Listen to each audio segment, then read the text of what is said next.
সীতাকুণ্ডে লক্ষাধিক ফুলের সমাহারে ডিসি পার্কে তৃতীয়বারের মতো শুরু হচ্ছে মাসব্যাপী ফুল উৎসব। সাগর পাড়ের কোল ঘেঁষে ১৯৪ একর জমির ওপর গড়ে ওঠা দেশি বিদেশি ১৩৬ প্রজাতি ফুলের বাগান থেকে ছড়িয়ে পড়ছে সৌরভ এবং প্রাকৃতিক সৌন্দর্য।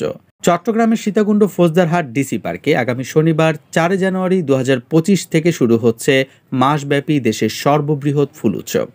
চট্টগ্রাম জেলা প্রশাসকের আয়োজনে তৃতীয়বারের মতো লক্ষাধিক ফুলের সমাহারে ফুল উৎসব উপলক্ষে বৃহস্পতিবার বিকেলে ডিসি পার্কে আয়োজিত সংবাদ সম্মেলনে জেলা প্রশাসক ফরিদা খানম এই ফুল উৎসবের কথা জানিয়েছেন।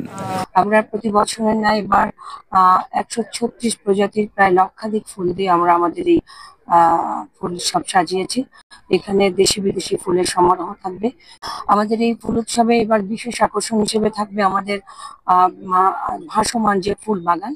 উক্ত সংবাদ সম্মেলনে উপস্থিত ছিলেন স্থানীয় সরকার উপপরিচালক নোমান হোসেন, অতিরিক্ত জেলা প্রশাসক AKM গোলাম মোর্শেদ খান, অতিরিক্ত জেলা প্রশাসক সার্বিক মোহাম্মদ কামরুজ্জামান, অতিরিক্ত জেলা প্রশাসক শিক্ষা শরীফ উদ্দিন, সীতাকুণ্ড উপজেলা নির্বাহী অফিসার KM রফিকুল ইসলাম, জেলা ম্যাজিস্ট্রেট মোহাম্মদ আলাউদ্দিন, সীতাকুণ্ড সহকারী কমিশনার ভূমি মোহাম্মদ আবদুল্লাহ আল মামুন, সীতাকুণ্ড প্রেস ক্লাবের সভাপতি SM ফোরকান আবু, সাধারণ সম্পাদক আব্দুল্লাল কাইয়ুম চৌধুরী, সাবেক সভাপতি সৌমিত্র চক্রবর্তী, প্রেস ক্লাব নেতৃত্ববৃন্দ সহ গণ্যমান্য ব্যক্তিবর্গ।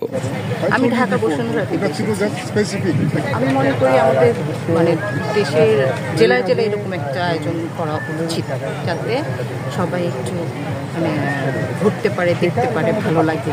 Of course rose, of course jasmine, but other than this DC পার্কের এই ফুল উৎসব দেখতে চট্টগ্রাম ছাড়াও দেশের বিভিন্ন প্রান্ত থেকে ফুল প্রেমীদের এখানে সমাগম ঘটে। গত বছর এখানে প্রায় ১০ লক্ষ দর্শনার্থীর সমাগম ঘটে। এবার ১২ লক্ষ দর্শনার্থীর সমাগম হবে বলে আশা করা যাচ্ছে। মাল্টিকালচারাল ফেস্টিভ্যাল, সাংস্কৃতিক অনুষ্ঠান, গ্রামীণ মেলা ও পিঠাপুলি উৎসব ছাড়াও থাকবে চিত্রশিল্পীদের প্রায় ২০০টি চিত্রকর্ম।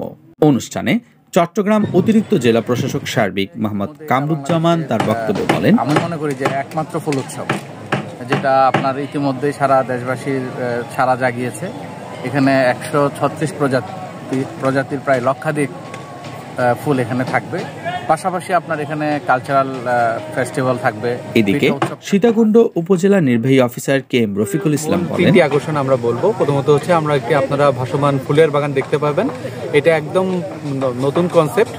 আর একই সাথে আমাদের এখানে আমাদের জুলাই গণ অভ্যুত্থান স্মৃতির স্মরণে একটি ২৪ জুলাই অভ্যুত্থান কর্নার থাকবে। তবে আসা দর্শনার্থীদের নিজেদের ছবি ক্যারিকেচারে আঁকার ব্যবস্থাও রাখা হয়েছে। এসব আয়োজনে থাকবে ঘুড়ি উৎসব, পিঠা উৎসব ও নৌকাবাইজ ছাড়াও প্রতিদিন বিভিন্ন জেলা উপজেলা শিল্পীদের পরিবেশনায় থাকবে সাংস্কৃতিক আয়োজন সহ নানা রকম বিনোদনমূলক আয়োজন। দেশি বিদেশি ফুলের সুবাসে সুবাসিত হবেন আগত পর্যটকরা। SM কাজল, রেডিও সাগরগিরি, সীতাকুণ্ড, চট্টগ্রাম।